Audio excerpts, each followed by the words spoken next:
चार युग, सतयुग, त्रेता, द्वापर, कलयुग।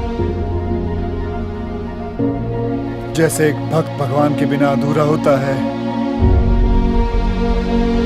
वैसे ही भगवान भी एक सच्चे भक्त के बिना अधूरा होता है।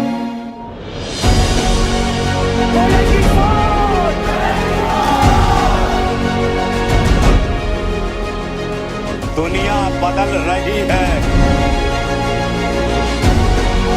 बस एक तू नहीं बदला।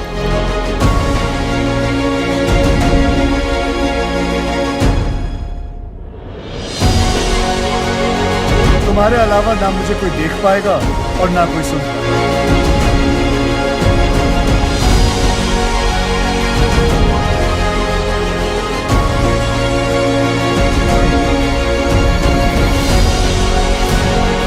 तेरा बदला अहंकार है, मुक्ति नहीं, माया है।